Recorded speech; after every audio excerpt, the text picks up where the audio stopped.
اس مہینے کی بڑی فضیلت وہ ہے لیلۃ القدر، بڑی فضیلت ہے ادرک اس میں لیلۃ القدر، اتنی بڑی فضیلت ہے کہ نبی اکرم صلی اللہ علیہ وسلم نے لوگوں کو جمع کیا، صحابہ کو رمضان سے کہا اب تم پر ایک ایسا مہینہ آنے والا ہے جس میں ایک رات ایسی آنے والی ہے جو اہمیت کے قدر اور منزلت اور اہمیت کے فضیلت کے اعتبار سے اتنی اہم ہے کہ 1000 مہینوں سے افضل ہے۔ جس نے اس رات کو پایا اس نے تمام خیر اچھائی کو حاصل کیا، اور جس نے اس رات کو چھوڑ دیا اس نے تمام خیر کو چھوڑ دیا، اور ایک بد نصیب و بے نصیب سے یہ رات چھین لی جاتی ہے، وہ اس کو نہیں منا پاتا ہے، چھین لی جاتی ہے۔ قرآن نے اسی کی گواہی دی اور کہا سورہ قدر میں اِنَّا أَنزَلْنَاهُ فی لیلۃ القدر وما ادراک ما لیلۃ القدر لیلۃ القدر خیر من الف شہر، یہ کہا کہ ہم نے اس قرآن کو لیلۃ القدر میں نازل، اِنَّا أَنزَلْنَاهُ فی لیلۃ القدر، لیلۃ القدر میں اس قرآن کو نازل کیا۔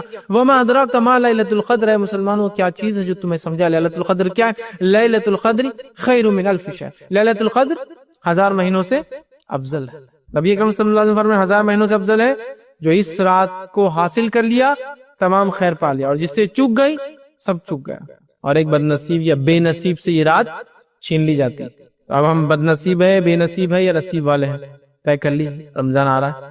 اور یہ رات یاد رکھیے آخری عشرے کی طاق 5 نائٹس 5 آڈ نائٹس میں سے ایک ہے، طاق راتوں میں سے ایک ہے، تو یہ 21 رمضان بھی ہو سکتا ہے، اور 21 کی رات 23 بھی ہو سکتی ہے، 25 بھی ہو سکتی ہے، 27 بھی ہو سکتی ہے، اور 29 بھی ہو سکتی ہے۔ یقیناً 27 کے تعلق سے کچھ حدیثیں آتی ہے کہ 27 ہے، 21 کے تعلق سے آتی ہے 21 ہے، تو پتہ یہ چلا 5 میں سے کوئی ایک ہے، ورنہ ہے کچھ روایت جس میں 27 کا لفظ ہے۔ تو علماء کہتے ہیں یہ جو خاص علامتیں بتائے گی کہ 27 21 23، اس کا معنی یہ ہے کہ یہ رات ہر سال ایک وقت نہیں آتی، اگر ایک سال 27 کو آتی تو اگلے سال 29 ہو سکتا ہے، 29 تو کسی سال 21، کسی سال 23، کسی سال، سمجھ رہا آتی بھی اگر ہے علامت ایک رات میں تو روٹیٹنگ ہے، وہ نیکسٹ ایئر وہ رات پہ نہیں ہوں گی، سمجھ رہا؟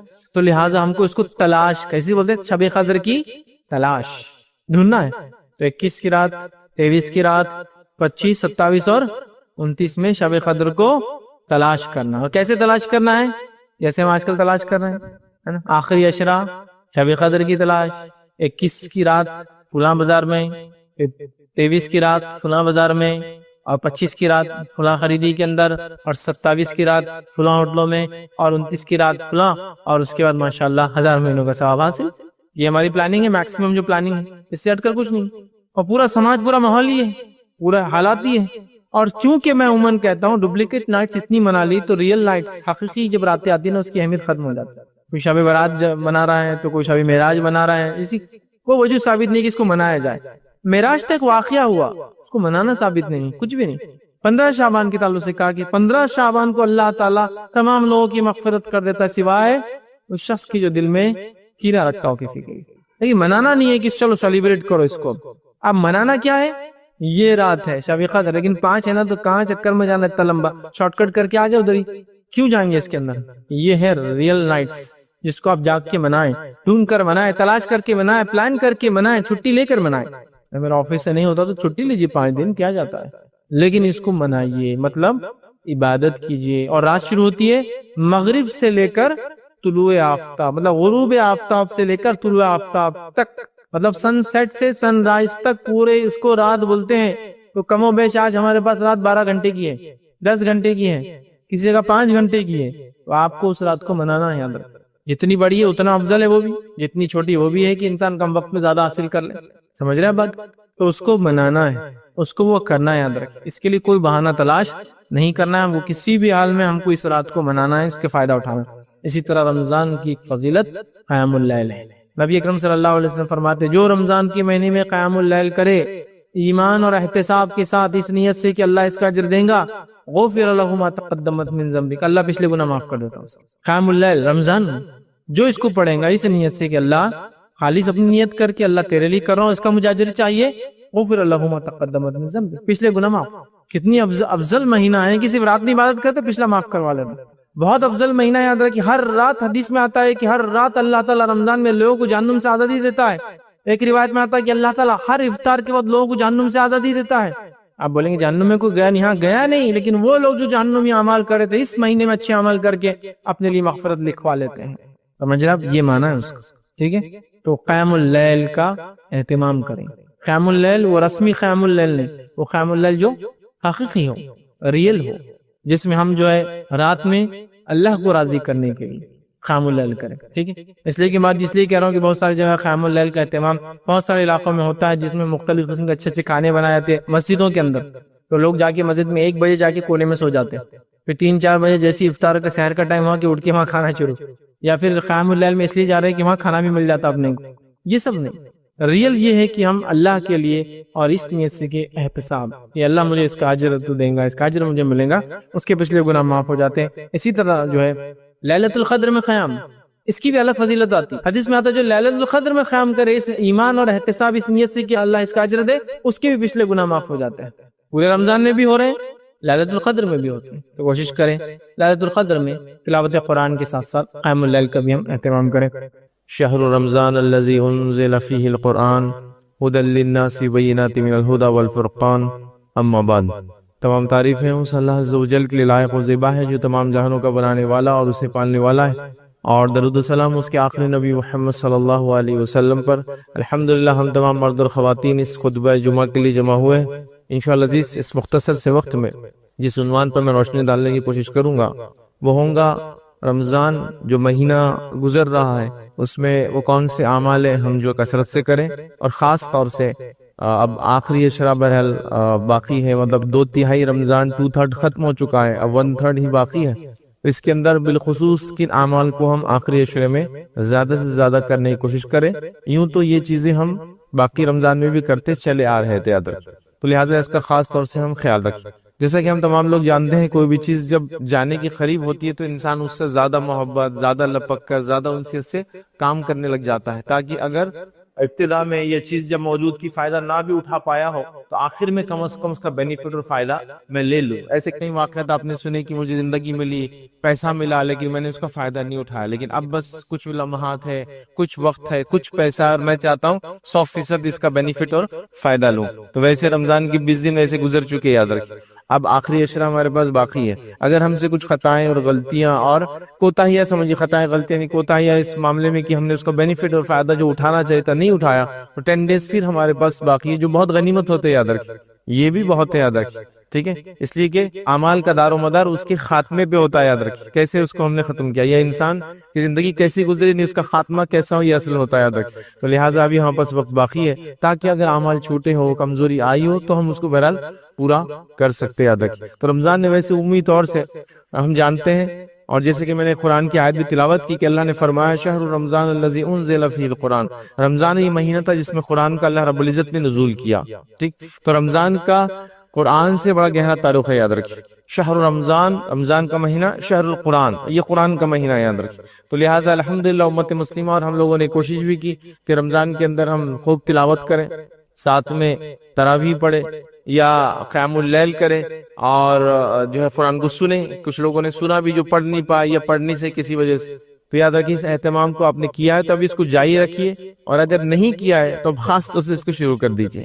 اگر دن گزر گئے ہیں رمضان میں ہم نے نہیں کر پائے تو اب کر لیجیے، اس لیے کہ 10 دن بھی بہت غنیمت ہوتے، یاد رکھیے تلاوت کے لیے، اپنے رب کو راضی کرنے کے لیے، یاد رکھیے، اور عبادت کے لیے۔ تو لہٰذا اس عشرے میں خاص طور سے اس کا جو ہم اہتمام کرنے کی کوشش کریں کہ ہم قرآن کی جو ہے زیادہ سے زیادہ جو ہے تلاوت کریں، یاد رکھیے۔ اور یاد رکھیے رمضان ہی نہیں بلکہ سال بھر ایک معمول اپنا ہم بنا لیں، ایک جس کو کہتے ہیں ایک سسٹم بنا لیں کہ ہم سال بھر ہر روز قرآن کا کچھ نہ کچھ حصہ جو ہے ضرور جو ہے پڑھنے کا ایک معمول بنا لیں، یاد رکھیے۔ لیکن بہرحال ہمارے پاس ایسا کوئی معمول ایک سسٹم نظر نہیں آتا، یاد رکھیے، الا ماشاء اللہ، مطلب اللہ نے جس کو توفیق دی اور جس کے لیے آسان کر دیا اعمال تو بہرحال لوگ کر رہے ہیں، لیکن ہر کسی کے لیے آسان نظر نہیں آ رہا، یاد رکھیے کہ ہم اس کو بھلا بیٹھتے ہیں، اور بہت مخصوص وقت میں قرآن یاد آتا ہے کہ ہاں قرآن بھی پڑھنا چاہیے ہمیں۔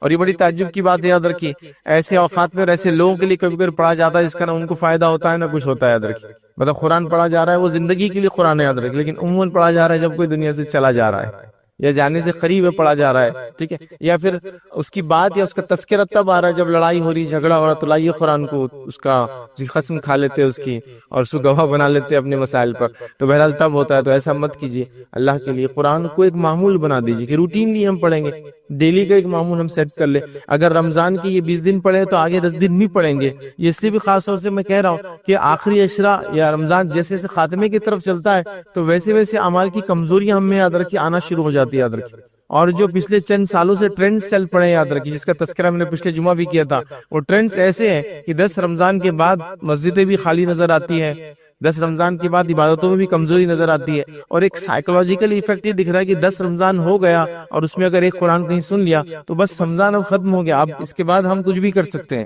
مطلب وہ ایک چیز تھی اس کو بھرنا تھا ہم کو، اب ایک دن میں بھرو، 2 دن میں، 3 دن میں، وہ 1 مہینے تک چلنے والی ہے، تو اس طرح سے کر رہے نہیں۔ رمضان یہ غنیمت موقع یاد رکھیں، جتنا ملے اس کی آخری پہر تک، آخری وقت تک کوشش کرے کہ اس کے بینیفٹس اور فائدے اٹھائے۔ اس میں خاص طور سے قرآن کا اہتمام کیا ہے تو بہت اچھی بات ہے، نہیں کیا ہے تو اگلے 10 دنوں میں انشاءاللہ اس کا ہم خاص اہتمام کریں گے تاکہ اس کی ہم تلاوت کریں، ٹھیک ہے؟ اور تلاوت کرنے کے ساتھ ساتھ اس کو اگر آپ سمجھ سکتے، سمجھنے کی کوشش کر سکتے، بالکل یہ کیجیے یاد رکھ۔ تو رمضان کا تعلق قرآن سے گہرا ہے، لہٰذا ہم بھی اپنا تعلق گہرا بنائیں اور سال بھر اس کو پکڑ لے یاد رکھیں، اس لیے کہ رمضان یہ وہ مہینہ نہیں ہے کہ ہم صرف اس میں عبادت کریں اور پھر چھوڑ دیں۔ رمضان وہ مہینہ ہے جس میں ہم عبادت کرنا اگر نہیں کرتے تو ہم نے سیکھا، اس کو بہت اچھے انداز سے کیا، بہت زیادہ کیا، اب یہ عادت ہم کو سال بھر لگ گئی، اب ہم اس معمول پر اڑے اور ڈٹے رہیں گے عادت۔ تو یہ ایک طرح سے یہ ایک مہینہ تھا جس میں ہم کو پریکٹس کروائی گئی، ایک چیز سکھائی گئی یاد رکھیں، اب اس کو ہم کو باقی اور قائم رکھنا ہے۔ مطلب رمضان وہ مہینہ نہیں ہے کہ ہم سال بھر کمزوریاں کریں اور رمضان میں آگے اچھے عمل کرے، پھر سال بھر کا کوٹا فل کر کے ہم جو ہے پھر اپنی زندگی کو معمول پر نہیں۔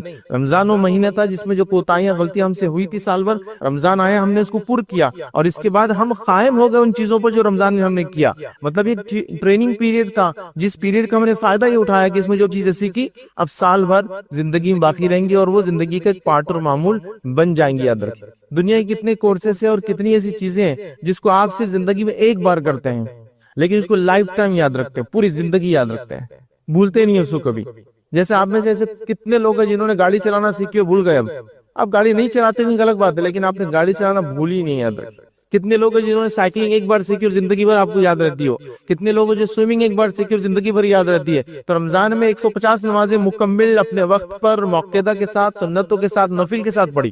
رمضان کے اندر پورا 1 مہینہ تلاوت قرآن کری، رمضان کے اندر پورا 1 مہینہ برے چیزوں کو سننے سے بچے، دیکھنے سے بچے، بولنے سے بچے۔ رمضان کا پورا 1 مہینہ دھوکہ دینے سے، جھوٹ بولنے سے اور کئی برائیوں سے اپنے نفس کو ہم نے بچایا۔ تو 1 منتھ کی ٹریننگ پھر کیسے ہم بھول جاتے ہیں؟ مطلب ٹریننگ پیریڈ کے بعد ایک دن تو دور کی بات ہے، وہ ٹریننگ پیریڈ جس دن ختم ہوتا ہے اس چاند دکھنے سے ہی معاملہ ختم ہو جاتا ہے۔ رمضان شروع ہوا تو ایک چاند سے شروع ہوا تھا، رمضان ختم ہوگا ایک چاند پر ہوگا، تو 1 منتھ ختم ہو جائے گا، چاہے 29 دن کا ہو، 30 دن کا ہو۔ لیکن ہوتا یہ کہ بس وہ مطلب چاند دکھا اور اس کے بعد مسجد مغرب کی حالت آپ دیکھ لیں، اس سے آپ کو سمجھ میں آ جائے گا۔ ہاں 29 کا چاند ہے تو پھر تو بھی تھوڑا رش رہے گا، ایک بار 29 چلے گی جب سب کو پتا ہے اب 30، تو اس دن تو آپ کو مغرب میں بھی رش نہیں ملے گا، عشاء کا حال اس سے خطرناک رہے گا۔ اور فجر میں تو یہ حال ہے کہ امام صاحب بیٹھے کہ لوگ آ جائے تب جماعت کھڑی کر لیتے ہیں، آپ جو ٹائم پر بھی آئے چلو دیکھا جائے گا، حالات یہ یاد رکھیں۔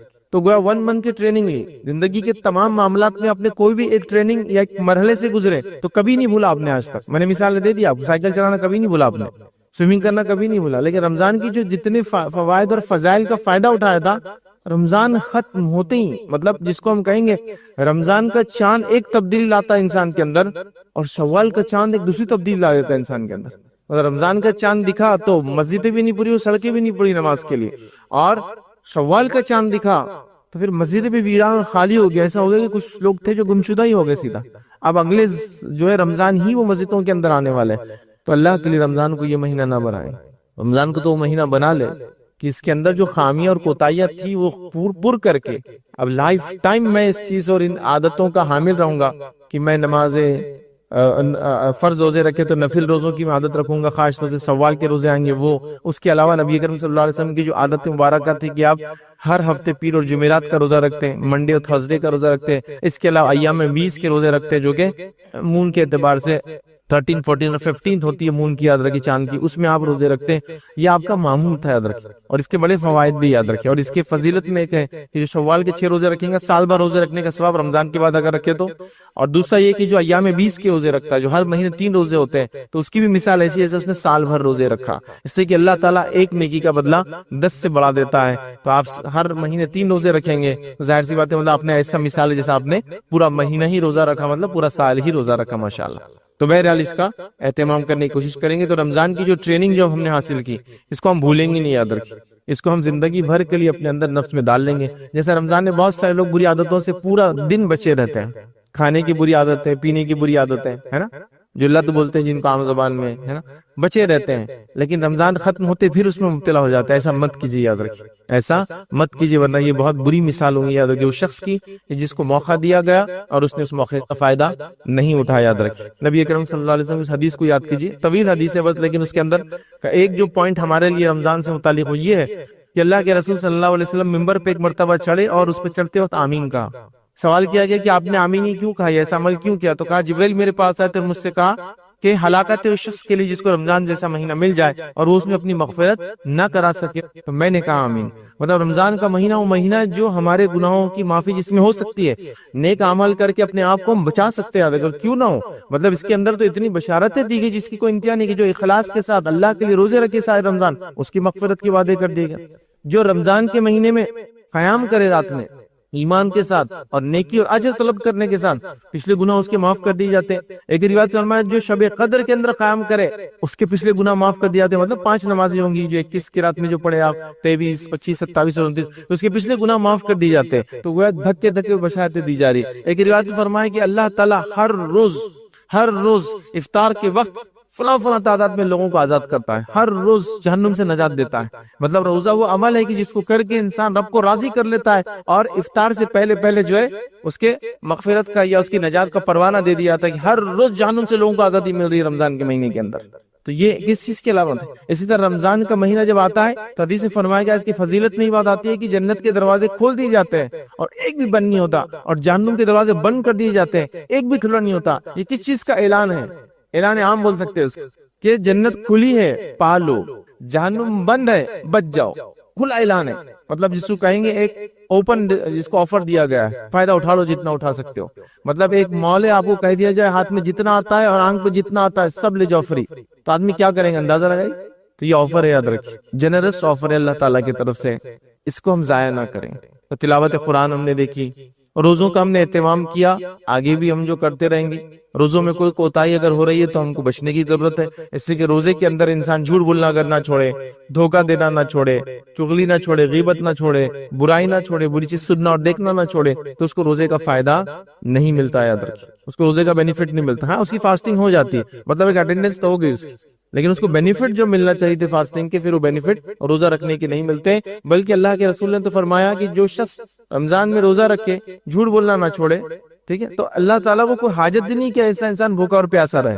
ٹھیک، تو لہٰذا ہمیں چاہیے کہ ہم روزوں کو جو ہے اچھے سے گزارے اور آنے والے 10 دن کے اندر بھی جو ہے خاص طور سے اس کا اہتمام کرے اور روزے کے اندر وہ ساری چیزوں سے بچنے کی کوشش کرے، اس سے روزہ ضائع ہوتا ہے اور روزہ خراب ہوتا ہے. اسی طرح آخری عشرہ بہرحال آ چکا ہے، اور آخری عشرے کے اندر اس چیز کا خاص اہتمام کریں کہ خوب دعائیں کریں، خوب دعائیں کریں. یاد رکھیں ویسے کوشش بھی ہونا چاہیے اور اس ساتھ دعا بھی ہونا چاہیے. اب کچھ چیزیں ایسی اس کی ہم کوشش کرتے ہیں لیکن بہرحال وہ کوشش ایک لمٹ اور دعا تک ہی جا کے رک جاتی ہے. جیسا مثال کے طور پہ ایک انسان کو دیکھتا ہوں، اس کو مالی مدد کی ضرورت ہے، میرے پاس تو مال نہیں ہے، تو یہ تو کر سکتا ہوں دعا والا معاملہ. چلیے ابھی پیسہ نہیں ہے، لیکن یہ تو مطلب اس کو کہنا چاہ رہا ہوں میں کہ ہونا چاہیے کوشش کے بعد انسان دعا کرے. لیکن کئی جگہ انسان مجبور ہوتا ہے تو اسے دعاؤں پر اکتفا کرتا ہے، چونکہ اس سے زیادہ اس کا کچھ ہوتا نہیں ہے نا. تو لہٰذا دعاؤں کا خاص اہتمام کرے اور دعاؤں کے اندر خاص طور سے اپنی مغفرت کی دعا کو خاص ایک معمول بنا لے کہ اللہ میری مغفرت کر، مجھے معاف کر، میرے گناہ معاف کر. یہ بڑی اہم چیز ہے. اور وہ لوگ جو جا چکی ہیں آپ کے خاندان میں، ان کے لیے خاص طور سے اہتمام کریں. دعائیں بڑی اہم چیز ہے، یاد رکھیں. دعائیں کوئی ایسی چیز نہیں ہے کہ آپ اس کو کبھی کبھار استعمال کریں. دعائیں ایسی چیز اس کے ہمیشہ آپ اس کو جو ہے اس کا سہارا لیتے رہے اور اس کے ذریعے اللہ رب العزت کے قریب ہم پہنچ سکتے ہیں. یاد رکھیں لیکن دعاؤں کا بھی ہم پاس کوئی چلن اور اہتمام نظر نہیں آتا. یاد رکھیں یہ الگ بات ہے کہ نماز کے بعد باجماعت دعا کرنا سنت سے ثابت نہیں ہے، لیکن اس کا یہ معنی نہیں ہے کہ زندگی میں دعا کبھی کرنا ہی نہیں ہے. حالات ہی نظر آ رہے ہیں، زندگی میں کوئی دعا ہی نہیں ہو رہی ہے، ہاتھ ہی نہیں اٹھ رہا ہے. دعاؤں کا اہتمام کریں، ہے نا. یہ جگہ ثابت نہیں کہ ہر نماز کے بعد کامنلی دعائیں ہوتی ہیں مسجد میں، یہ ثابت نہیں سنت سے. اللہ کے رسول نے پوری زندگی میں کبھی نہیں کروایا، کبھی نہیں. نماز استسقاء میں کروایا، جمعے کے خطبے میں جو ہے آپ دعائیں کراتے تھے، وہ ایک الگ بات ہے، لیکن نماز کے بعد نہیں کبھی. لیکن ہمارا حال یہ ہوگا کہ ہم کبھی دعائیں نہیں کر رہے، ہم کو لگا دعا ہی نہیں پا. یہ دعا بڑی اہم چیز ہے، یاد رکھیے. اور دعا اتنی اہم چیز ہے، یاد رکھیے، کہ جس کی کوئی انتہا نہیں. مطلب یہ جس کو کہیں گے ایسی عبادت ہے جو کبھی کبھار کرنے والی نہیں ہے، جس کو میں یوں سمجھا سکتا ہوں سمجھنے کے لیے کہ دعا کوئی اسپیئر ویل نہیں ہے آپ کی گاڑی کا جو کبھی ضرورت پڑے تو آپ لگا کے گاڑی چلا لیں.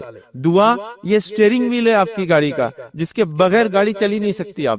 مطلب گاڑی میں بیٹھے کہ اس کو پکڑنا ہے اور اسی سے گاڑی کو پھر سٹارٹ کر کے آگے چلانا ہے نا. اسٹیئرنگ ویل جو گاڑی کا ہوتا ہے یہ اسپیئر ویل نہیں ہے. ہم کو لگا دعا اسپیئر ویل ہے جو کبھی کبھار لگائے ضرورت پڑی تو ایگزام آ گئے تو مصیبت آ گئی, دکھ آ گئی, پریشانی آ گئی, بیمار آ گئی. یاد رکھ کہ جب انسان خوشحالی میں اللہ کو یاد رکھتا ہے تو رسول اللہ صلی اللہ علیہ وسلم فرماتے ہیں اللہ تعالیٰ اس کو تنگدستی میں یاد رکھتا ہے. پھر یاد رکھنے سے مراد کیا؟ دعائیں کرے, حاجت کرے کہ ریلائز کے سامنے تو اللہ تعالیٰ اس کو تنگدستی میں یاد کرتا ہے. اس کا معنی یہ بھی ہوا کہ انسان اگر صحت میں یاد رکھے اللہ تعالیٰ کو تو اللہ تعالیٰ اس کو بیماریوں میں بھی پھر یاد رکھتا ہے. ٹھیک ہے, تو یہ بڑی اہم بات ہے یاد رکھیں. لیکن ہم نے دعاؤں کو یاد رکھی ہے چھوڑ دیا. تو رمضان کے مہینے میں خاص طور سے آخری اشرائے خوب دعاؤں کا اہتمام کریں, خوب دعاؤں کا اہتمام کریں.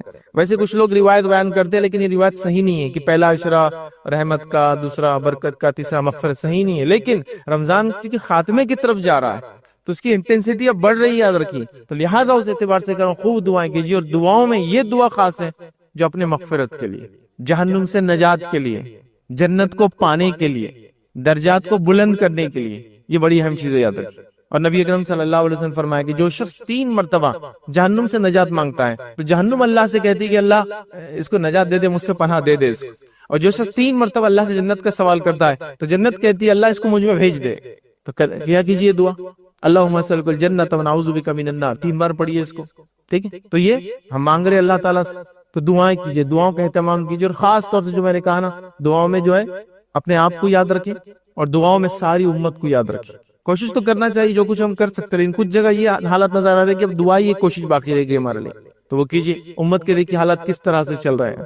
آپ اگر خوش اپنے گھر میں صحت کے ساتھ ہے تو بڑی نعمت مل گئی آپ کو, بڑی نعمت مل گئی آپ کو. لوگوں کو دیکھیے بیماریوں سے پریشان ہے, امن و امان کی کمی سے پریشان ہے, لوگوں کے ظلم و زیادتی سے پریشان ہے, اور مالی کمی سے پریشان ہے. غربت کا یہ حال ہے کہ لوگوں کے پاس کھانے کے لیے نہیں. اللہ نے ہم تمام کو سبز دیا تو ہم یاد رکھیں اپنے آپ کو اور ان لوگوں کو جو اس چیز سے محروم ہیں یا جو آزمائش اور ٹیسٹ سے گزر رہے ہیں ان کو بھی اپنی دعا میں یاد رکھیں, اور اس کے بعد جو کر سکتے وہ کریں. اسی طرح رمضان کا آخری اشرا ہے تو خاص طور سے میں گزارش کروں گا کہ صدقات اور خیرات کا اہتمام کریں. یہ بڑی اہم چیزیں یاد رکھیں, صدقات اور خیرات. لیکن ہمارے پاس حالت یہ ہے کہ جیسے جیسے عشرہ آگے بڑھتا جاتا ہے صدقات اور خیرات کی کمی ہوتی جاتی ہے. ریزن یہ ہے کہ ہم لوگوں نے بہت ساری چیزوں کو لوازمات میں ڈال دیا رمضان کی, جس کے نتیجے میں جس کے ایکسپنسز اتنے ہائی ہو چکے ہیں کہ وہ میٹ کرتے کرتے پورا رمضان ایسے ہی گزر جاتا, پوری انکم اسی میں لگ جاتی. رمضان کا آخری عشرہ مطلب اب وہ عید کی تیاری ہے. رمضان کا آخری عشرہ آخرت کی تیاری بڑھنا چاہیے تھا, ہمارے پاس عید کی تیاری بڑھ رہی ہے تو شاپنگ زیادہ ہو رہی ہے, پیسہ زیادہ خرچ ہو رہا ہے, لیکن لوگوں پر نہیں ہو رہا ہے, مستحقین پر نہیں ہو رہا ہے, ضرورت مندوں پہ نہیں ہو رہا ہے, بیماروں پہ نہیں ہو رہا ہے, لوگوں کو جو ہے مصیبت ان کی دور کرنے نہیں ہو رہا ہے, ان کے قرض اتارنے پہ نہیں ہو رہا ہے, وہ پیسہ خرچ ہو رہا ہے. یاد رکھیے اپنے ہی نفس پہ ہم خرچ کر رہے ہیں, اپنے آپ کو ڈیولپمنٹ کرنے پہ کر رہے ہیں. حالانکہ یہ سب چیزوں کی ضرورت نہیں, کوئی زائد ہو جاتا ہے, مطلب ہم غلو کرتے ہیں جس کو کہتے ہیں حد سے زیادہ بڑھ جاتا ہے چیزوں کے استعمال کے اندر. یاد رکھیں تو لہٰذا خرچ کرنے کا معمول کریں اور ان خاص 10 دنوں کے اندر صدقات اور خیرات کا اور زیادہ اہتمام کریں. نبی اکرم صلی اللہ علیہ وسلم کے تعلق سے آتا ہے کہ رمضان میں اب عام دنوں سے زیادہ صدقہ کرتے ہیں. اسی کوشش کریں کہ اب کریں, اگر اب تک نہیں ہو تو اب کریں, اور خاص طور سے جب شب قدر ہوتی ہے اس رات میں بھی کرنے کی کوشش کریں, کیونکہ شب قدر تو جس کو ہم کہیں گے وہ پورے رمضان کا ایک جیم ہے. مطلب رمضان اگر ایک تاج ہے تو اس کا بڑا نگینہ جو ہے شب قدر جو رمضان میں ہم کو دی جاتی ہے. یاد رکھیں ٹھیک ہے. تو بہرحال رمضان میں خاص طور سے شب قدر میں کوشش کرے کہ صدقات اور معمول یاد رکھے صدقات اور خیرات کو بنائے. اسی طرح آخری عشرہ یاد رکھیے, اور جو لوگ اپنی زکات رمضان میں ہی نکالتے ہیں, ویسے زکات تو دینا ہے جب اس پہ 1 سال گزر جائے, رمضان ہو غیر رمضان ہو اس سے کوئی مسئلہ نہیں ہے, لیکن ہمارے پاس ایک سسٹم بنا ہوا ہے کہ لوگ رمضان میں زکات نکالتے ہیں. ٹھیک ہے, اگر آپ کا وہ سسٹم ہے, آپ اسی سائیکل چلاتے ہیں اپنی, تو بڑا ٹھیک ہے آپ وہ کر سکتے ہیں, مسئلہ نہیں ہے. لیکن اصولی بات تو ہے کہ 365 دن اگر رمضان سے پہلے ہو جائے, 355 دن معاف کرنا 1 سال, تو آپ کو رمضان سے پہلے دینا ہے, لیٹ نہیں کرنا ہے. لیکن کبھی ایڈوانس دینا ہے آپ کو کہ میری زکات جو ہے رمضان کے بعد محرم میں ہوتی ہے, لیکن میں 3 مہینے پہلے اس کو دے دینا چاہ رہا ہوں, تو وہ تو مسئلہ نہیں. ایڈوانس زکات دے رہے ہیں وہ مسئلہ نہیں, کر سکتے اس کو نکالیں, اس کا حساب کرے. زکات نکالنے میں ایک جو میں نے چلن دیکھا لوگوں کا وہ یہ ہے کہ ہمارے ابا 20,000 دیتے تھے, اب میں نے 25,000 دے رہا ہوں. لیکن ابا 20 کیوں دیتے تھے اور تم 25 کیوں دے رہے ہو, حساب کیا ہے اس کا؟ نہیں, حساب نہیں کرتے ہم. بس ابا 20 دیتے تھے ہم 25 دے رہے. زکات ایسا ابا 20 دیتے تھے میں 25 دے رہا ہوں, 29 دیتے, اس پہ نہیں ہوتی ہے. زکات جو ہے آپ کے پاس اگر کوئی مال نصاب سے زیادہ ہو تو اس پہ 2.5% ہوتی ہے, پھر وہ 20,000 بھی ہو سکتا ہے اور 20 لاکھ بھی ہو سکتا ہے آپ کا. لیکن ہم نے معمول بنا لیا 20,000, 25,000, 30,000. ایک صاحب کہنے لگے میں تو زکات بند مٹھی دیتا ہوں. زکات بند مٹھی نہیں چلتی. کتنا دیا پھر آپ نے؟ تو بولے وہ نہیں معلوم رہتا, بس اب انہوں آئے تو ان کو کچھ دے دیا, انہوں آئے تو انہوں کچھ دے دیا. ایسی زکات نہیں ہوتی. جیسا نماز ہے 4 رکعت ظہر کی پڑھنا ہے تو ایسا بس بند مٹھی پڑھ رہا ہوں, بغیر سوچے سمجھے پڑھ رہا ہوں, جتنی چاہے پڑھ رہا ہوں. نہیں, فرائض ہے تو فکس ہے. ہاں آپ یہ کہیں کہ میری زکات 100 روپے ہو رہی تھی, میں نے بند مٹھی 500 دیا, ویری گڈ. لیکن بند مٹھی کے چکر میں پتا چلا 100 زکات تھی اور 20 روپے دے رہے ہیں آپ, چونکہ ابا 20 دیتے تھے میں 25 دے رہا, بولے 5,000 بڑھا دیا. ایسا نہیں ہوتا ہے. حساب کریں. ہاں آپ کی 20 نہیں 15,000 ہو تو 15 دے کے 5 صدقہ کرے. پھر صدقہ تو بڑی افضل چیز ہے. زکات تو فرض دینا ہی اندر کی, صدقہ ہے بہرحال کرنا چاہیے. تو بند مٹھی نہیں, حساب کریں. ہاں اس کے بعد زائد بند مٹھی جتنا دینا دیا, وہ مسئلہ نہیں کوئی بھی انشاءاللہ. لیکن حساب کرنا چاہیے زکات کو. تو حساب نہیں ہو, بس سسٹم نہیں. زکات نکالے, اس کا حساب کرے, اس کا نصاب چیک کرے. آلریڈی ریکارڈڈ ویڈیوز میں نے آن لائن آپ اس کو دیکھ سکتے ہیں, اس کو دیں. اور زکات کو سب سے پہلے یاد رکھیے اپنے مستحق رشتہ داروں تک پہنچائے. یاد رکھیے وہ سب سے زیادہ اس کے حقدار ہوتے ہیں. تلاش کیجئے بیمار کون ہے, تلاش کیجئے غریب کون ہے, تلاش کیجئے مخروض کون ہے, قرض لے کے بیچارہ پریشان ہے, تلاش کیجئے جس کو ضرورت مند کون ہے, تلاش کیجئے جن کے بچے جو ہے پڑھائی لکھائی سے دور ہو چکے, تلاش کیجئے وہ جو مجبوراً کام کرنے جا رہے ہیں, تلاش کیجئے ان کے گھر کی عورتوں کو بھی آپ دیکھ رہے ہیں بیچاریاں کام کرنے نکل رہی, چھوٹے موٹے کام کر رہے ہیں. ضرورت مند تو ہو گیا نا بیچارہ. اور زکات میں بھی خاص طور سے رشتہ داروں کو دیجیے, اور رشتہ داروں میں ان کو دیجیے جو مانگتے نہیں ہیں آپ سے. جس کو یہ کہیں گے کہ فقیر ہوتا ہے جو آ کر مانگتا ہے آپ سے, اور ایک مسکین ہوتا ہے جس کو آپ کو ڈھونڈ کر دینا پڑتا ہے. تو آپ ڈھونڈیے ایسے لوگوں کو. ہو سکتا وہ نظر نہ آئے, ہو سکتا وہ آپ سے مانگے نہیں کبھی, لیکن ان کے حالات, کنڈیشن, معاملات سمجھ میں آتا ہے کہ ضرورت مند ہے. تو بہرحال ضرورت مند لوگوں تک سب سے پہلے اپنے ریلیٹیوز میں پہنچائیے, پھر اس کے بعد کا دائرہ ہو سکتا ہے آپ کا محلہ ہو, پھر آپ کا شہر ہو, اور پھر اس کے بعد دائرہ یہ ہو. نبی اکرم صلی اللہ علیہ وسلم کے زمانے میں یہی معاملہ ہوتا تھا. زکات اس شہر کے مالدار لوگوں سے لی جاتی تھی اور وہیں کی غریبوں میں تقسیم کی جاتی تھی. تو لہٰذا اس میں سب سے پہلے آپ کے مستحق رشتہ دار ہوتے ہیں اور باقی دیگر لوگ ہوتے ہیں. کوشش کریں کہ اگر آپ لوگ تھوڑا حساب کتاب رکھیں کہ میں میرے 5 رشتہ دار ہیں جو زکات کے مستحق ہیں, ہے نا, اور میری زکات نکل رہی ہے 100 روپیہ, اور اگر میں 5 کو 20-20 روپے نہ دیتے ہوئے اگر ڈسکس کروں اور کچھ لوگوں کو ابھی 5-5 دے دوں اور ایک آدمی کو تھوڑا زیادہ دے کر ایک روزگار سے لگا دیتا ہوں تاکہ یہ فہرست سے نکل جاتا ہے, تو اگلے سالوں میں دوسروں سے وعدہ کرتا ہوں کہ پھر اگلے سال کی میں تم کو دیتا ہوں, تاکہ ایک ایک کر کے لوگ فہرست سے نکلتے جائے. یہ سب سے اچھا طریقہ ہوگا کہ زکات نے وہ کام کیا جس کو اس کا مقصد تھا کہ غربت کو دنیا سے دور کر دینا, غربت کو مسلمانوں سے دور کر دینا. لیکن ہم کیا کریں, 100 روپے میری زکات نکل رہی ہے, 20 لوگوں کو 5-5 روپے دے رہے, کسی کا بھی مسئلہ حل نہیں ہوتا اس کے اندر, کسی کو بھی اس کا جو ہے بینیفٹ نہیں ہو رہا ہے. 5-5 روپے سب میں بڑھ جا رہے, عید ہو جا رہی ہے, کپڑے لے رہے, معاملہ ختم. پھر اگلے سال کھڑا ہے زکات, پھر آپ اگلے سال اس کو 5 دے رہے اور غیر رشتہ داروں کو 5 دے رہے, سب کو 5 دے رہے, پھر وہ لوگ کھڑے. تو کیا کیجئے, اس کو حساب کیجئے, طے کیجئے کہ بھائی فلاں ایک صاحب ہے, میری 100 روپے زکات نکلتی ہے, ایک سیکنڈ ہینڈ آٹو رکشہ آ جاتا ہے 80 روپے میں. میں کیا کرتا ہوں, اس بھائی کو اب ڈسکس کرتا ہوں, 4 کو بولتا ہوں کہ یہ سال آپ کو نہیں, پہلے ان کی مدد کر دیتا ہوں, یا 2 کی ایک ساتھ کر سکتا ہوں, اتنی زکات آپ کی تو ماشاءاللہ میں تم دونوں کو فلاں 200 میری زکات روپے نکل رہی ہے, چلو دونوں کو میں کرتا ہوں. تو 2 لوگوں کو روزگار سے لگا دیا. زکات کے مانگنے والے لوگوں کی فہرست میں سے 2 لوگوں کو آپ نے ہمیشہ کے لیے کٹ کر دیا. اب 3 بچے ہیں, اگلے سالوں کی زکات آپ کو پھر مدد کریں گے. تو زکات کو اس طرح سے دینے کی کوشش کیجیے. ٹھیک ہے, ہمارے پاس کوئی سینٹرلائز سسٹم نہیں ہے کہ زکات جمع ہو پھر ڈسبرس کی جائے, جو نبی اکرم صلی اللہ علیہ وسلم کے زمانے میں ہوتا بیت المال تھا, اور اتنی زکاتیں جمع کر کے دی جاتی کہ اس میں آدمی کا وہ مسئلہ حل کر دیا جاتا تھا. ٹھیک ہے, ابھی ممکن نہیں ہے, لیکن کم از کم ہر فیملی ممبر تو یہ کر سکتا ہے جو ذمہ دار ہے. ہم لوگ کم از کم اپنے فیملی کے لوگوں کو آئیڈینٹیفائی کریں, اس سال زکات جمع کرے اپنی, اور اس آدمی کو نکال دے اس فہرست. تو کم از کم مانگنے والے, زکات کو لینے والے کم تو ہوں گے. یہاں زکاتیں دی جا رہی ہے, صدیوں سے دی جا رہی ہے, مانگنے والے کم ہی نہیں. مطلب ایک آدمی تھا, وہ میرے دادا کے پاس بھی آتا تھا اور زکات لیتا تھا, اس کا بیٹا میرے والد کے پاس آ کے لے رہا ہے, اس کا پوتا میرے پاس آ کے لے رہا ہے. تو پھر زکات کا فائدہ کیا, 3 جنریشن سے زکات لے رہے ہیں اور آج تک زکات ہی لے رہے ہیں بیچارے. تو زکات کا بینیفٹ کہاں ہوا؟ تو اللہ کے لیے زکات کو نکالیے اور اپنے رشتہ داروں سے اس کو دینا شروع کیجیے, یاد رکھیں. اور بہت سارے لوگ ہیں جو آپ پائیں گے اپنے طرف, ان سے آپ شروع کیجیے, پھر اس کے بعد آگے بڑھنے کی جو ہم جو کوشش کریں. چونکہ زکات کا معاملہ تھا اور آخری اشرا ہے, تقریباً لوگ اب بس نکالنے کے لیے بس وہ رہتا ہے کہ زکات تقریباً کچھ تو پہلے نکال دیتے ہیں, کچھ لوگ نکال رہے ہیں. یاد رکھیں زکات میں اس چیز کا خیال رکھیں کہ جب نصاب آپ کرتے ہیں کسی چیز کا اور نصاب کو پہنچ جاتی ہے, تو زکات جس دن آپ پہ واجب ہوئی تھی, جس دن آپ نکال رہے ہیں, اس دن کے حساب سے ان چیزوں کی قیمتیں ہوں گی اور اس پر آپ اس کی زکوٰۃ دیں گے۔ اس بار بہت ساری بار آتا ہے، لوگ پوچھتے ہیں اور آج کل زیادہ پوچھ رہے ہیں، شاید سونے کا قیمت بڑھتے جا رہی ہے، آسمان کو چھو رہی ہے، تو جس وقت لیے تھے وہ قیمت سے دے یا آج جو قیمت چل رہی ہو دے؟ دیکھیے جس وقت لیے تھے اس قیمت سے نہیں دینا ہے آپ کو، آج جو قیمت چل رہی ہے، اللہ نے آج برکت دے دی نا اس میں، تو پھر آپ کیوں چاہتے ہیں کہ واپس آپ ریورس لے جائیں اپنی برکت کو؟ تو آج کے حساب سے آپ کو دینا پڑے گا۔ تو اب جو بھی 85 86 87 ہزار روپے کا یہ پیور کا یاد رکھیے قیمت اور دام ہے، اس کے حساب سے دینا ہے یاد رکھیے۔ تو بیچنے کی چیزوں کے اوپر یاد رکھیے، دیگر سٹاکس ہوتے وغیرہ ان چیزوں کے اوپر بھی یاد رکھیے، اس چیز کو ذہن میں رکھنا ہے۔ اس کے ساتھ ایک چیز اور بتا دوں، بہت سے لوگ جو تجارت کرتے ہیں وہ یہ سوال کرتے ہیں کہ مال جو تجارت کا ہوتا ہے اس کے سیلنگ پرائس پر زکوٰۃ ہے یا اس کی کاسٹ پرائس پر، جس لینڈنگ پرائس، مطلب میں نے جتنے میں لایا اس پہ زکوٰۃ دوں، جیسا میں نے 100 روپے کا مال لایا لیکن یہ بکتا 120 روپے میں، یہ میرا سیل پرائس ہے، تو زکوٰۃ 120 پر ہے، 100 پر نہیں، چونکہ یہ آپ کا اتنا پیسہ آنے والا ہے نا، تو مال آپ کا وہ 120 کا نہ کہ 100 روپے کا، تو لینڈنگ کاسٹ نہیں، سیلنگ کاسٹ کے اوپر یا جو دام میں بکتا ہے اس اعتبار سے آپ کو اس کا اماؤنٹ اور پیسہ یاد رکھیے اس میں دینا ہے، یاد رکھیے۔ تو زکوٰۃ نکالیے، پوری نکالیے، جب زکوٰۃ ہو جائے اس کے بعد صدقات کا اہتمام کیجیے، یاد رکھیے یہ بڑی اہم چیز ہے، یاد رکھیے زکوٰۃ تو صرف 2.5% ہے لیکن ابھی آپ کا 97.5 باقی ہے، اس میں صدقات وغیرہ کا اسپیشل اہتمام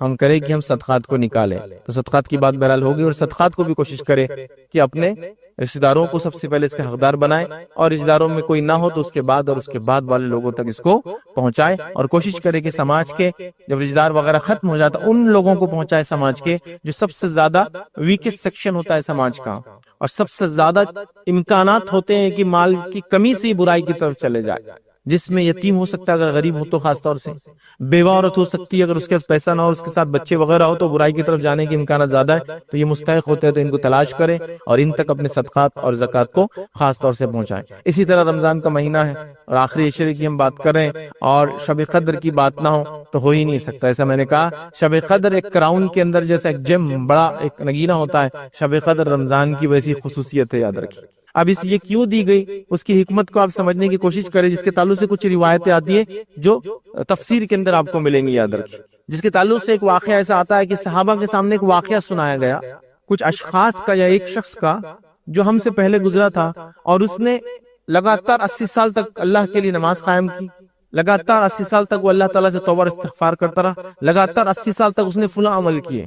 تو صحابہ نے جب یہ باتیں سنی تو ان کو رشک آیا کہ اللہ کے رسول صلی اللہ علیہ وسلم، یہ پچھلی امتوں کی زندگیاں لمبی تھی تو یہ 80 سال تک نماز پڑھ رہا ہے، 80 سال تک توبہ کر رہا ہے، 80 سال تک فلاں عمل کر رہا ہے، ہماری تو لائف سپین بڑی چھوٹی چھوٹی ہے، تو ہم کو تو یہ چانس ہی نہیں ملے گا نا 80 ایئرس کا بینیفٹ لینے کے لیے۔ ایک انسان کی زندگی 1000 سال ہو اور اس میں سے 80 سال تک نماز پڑھے، 80 سال تک توبہ کرے تو ہو سکتا ہے، بٹ ایک انسان کی زندگی 80 سال ہی نہیں جاتی ہے تو کیسے وہ ثواب پائیں گا؟ تو یہ بتائی جاتی ہے حکمت جو مفسرین نے لکھا ہے کہ کیوں یہ رات ہم کو جو دی گئی، اس کی وجوہات میں سے ایک وجہ یہ بھی ہو سکتی ہے۔ تو یہ رات سے نبی اکرم صلی اللہ علیہ وسلم کو دے دی گئی اور یہ رات بتا دی گئی، اور نبی اکرم صلی اللہ علیہ وسلم سے تاریخ کو بتا دی گئی۔ ابھی تو ہم جو کرتے ہیں 21 23 25 27 اور 29 21 23 25 27 تو 29 میں سے ایک منا رہے، لیکن نبی اکرم صلی اللہ علیہ وسلم کو ڈاٹ اس کی ڈیٹ بتا دی گئی تھی کہ یہ تاریخ پر ہے، اور حدیث میں یہ الفاظ ہے کہ نبی اکرم صلی اللہ علیہ وسلم اس کی تاریخ کو لے کر نکلے تاکہ صحابہ کو میں بتا دوں کہ تاریخ کیا ہے شب قدر۔ آج انشاءاللہ جیسا کہ بات بتائی گئی تھی کہ چند بڑی علامتیں رکھوں گا، اس میں سے جو سب سے بڑی علامت ہے، چونکہ وقفہ بہت کم ہے اور چونکہ کل ختم کرنا ہے عنوان ہمیں، بہرحال تو اس کی سب سے بڑی علامتوں میں سے یا بڑی علامتوں میں سے جو ایک علامت ہے جس کے تعلق سے اللہ کے رسول صلی اللہ علیہ وسلم حدیث میں بیان کرتے ہیں، وہ علامت ہے کہ مسلمانوں کا جنگ ہونا۔ اور اس کے تعلق سے اب میں حدیث کے حوالے نہ دیتے ہوئے ایک جس کو کہیں گے مختلف احادیث کا مجموعہ لے کر ایک آپ کو جو ہے بترتیب ایک کڑی پورا کر بتاتا ہوں تاکہ آپ بات کو سمجھ لیں، ورنہ احادیث میں ایک بات ایک طرف آتی ہے، دوسری بات دوسری طرف، میں اس کو ایک کڑی میں پورا دیتا ہوں تاکہ ایک آپ کے سامنے جو ہے پورا ایک سلسلے وار واقعہ چلتا رہے۔ تو رسول اللہ صلی اللہ علیہ وسلم نے فرمایا کہ قیامت سے پہلے مسلمانوں کی جو ہے بہت گھماسان جو ہے جنگ ہوں گی، اور یہ جنگ رومیوں سے ہوں گی۔ اس سے پہلے کا واقعہ لیکن رسول اللہ یوں فرماتے ہیں کہ رومی یا عیسائی، الفاظ خاص ہے، عیسائی اور مسلمان مشترکہ مل کر ایک تیسری حکومت سے لڑیں گے، ایک تیسری طاقت سے لڑیں گے جو ان پر جبر کریں گی، ہے نا۔ اور آج حالات اسی قسم کے ہیں کہ مسلمان ایک ہے اور دوسرے بھی ایسے ممالک ہیں جو آج کچھ لوگوں کی حرکتوں سے پریشان ہیں، یا اکثر علماء نے یا ان کے اقوال اس طرح سے کہ وہ مسلمانوں کے علاقے اور اسی طرح عیسائیوں سے مراد یورپین جو کنٹریز ہیں، یہ مل کر جو ہے مشترکہ ایک فوج بنائیں گے جو تیسرے محاذ پہ جائیں گے. رسول اللہ فرماتے ہیں ایک تھرڈ فرنٹ رہیں گا جس سے وہ لڑیں گے, لیکن چونکہ وہ بہت طاقتور ہوں گا, نہ مسلمانوں زخمی ہوں گے نہ وہ, تو دونوں مل کر مشترکہ ایک جنگ کریں گے. اور رسول اللہ فرماتے ہیں بہت خطرناک جنگ ہوں گی. اور اللہ کے رسول صلی اللہ علیہ وسلم اس کی بڑی تفصیلات دی جنگ کی. اور مسلمان اور یہودی لڑیں گے اور تیسری طاقت سے جو ہے وہ جنگ جیت لیں گے, اور جیتنے کے بعد مسلمان فوجیں اور عیسائی فوجیں گھر لوٹتی ہوں گی. رسول اللہ فرماتے ایک میدان میں دمشق شام کے علاقوں میں ایک میدان میں آئیں گے, نچلے قسم کا میدان ہوگا, ایک صلیبی ایک شخص جو ہے عیسائی اٹھیں گا اور کہیں گا صلیب کی جیت ہوئی, صلیب کی وجہ سے ہم جیت گئے.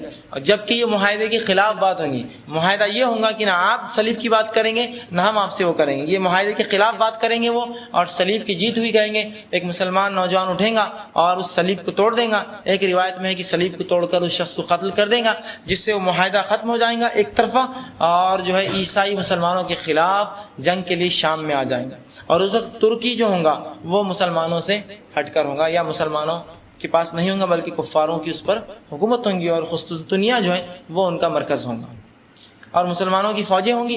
اور اللہ کے رسول صلی اللہ علیہ وسلم نے فرمایا کہ پھر مسلمان لڑنے کے لیے ان سے جو ہے آگے بڑھیں گے, اور جو ہے ان دونوں کی گھماسان جنگ ہوں گی, جو کہ شام کے ایک علاقے میں عماق یا عمیق کے نام سے جو مشہور علاقہ ہے. حدیث میں 2-3 الفاظ آئے. بہرحال اب ہو سکتا ہے وہ شہر تھا یا کسی زمانے میں بن جائیں گا, یہ قیامت سے پہلے کی بات ہے. اس نامی اس شہر کے پاس دمشق شام میں وہ جمع ہوگی دونوں فوجیں, اور عیسائی جو ہیں آپ بول دیتے کسی عمران یار خان کے لیے کچھ لوگ انتظار کر رہے ہیں نیچے, خواتین ان سے گزارش ہے کہ وہ باہر جائیں. عمران یار خان. بہرحال تو مسلمان جو ہے ان سے جنگ ہوں گی, اور عیسائی جو ہے رسول اللہ فرماتے ہیں 80 جھنڈوں تلے آئیں گے, اور ہر اس کے اندر 12,000 کی ان کی فوج ہوگی. کم و بیش 9 لاکھ اور کچھ ہزار جو ہے فوج لے کر وہ آئیں گے. یا ایک اس میں جو علماء نے کہا کہ 80 جھنڈوں سے مراد 80 ممالک مسلمانوں کے خلاف کھڑے ہوں گے اس جنگ میں. یا اس سے ایک اندازہ یہ بھی ہوتا ہے کہ عیسائی کم و بیش 80 ممالک اور مسلمانوں کے ملک مل کر ایک تیسرے محاذ سے لڑیں گے. بہرحال 80 ممالک لیجیے, 80 جھنڈوں تلے لڑنے آئیں گی.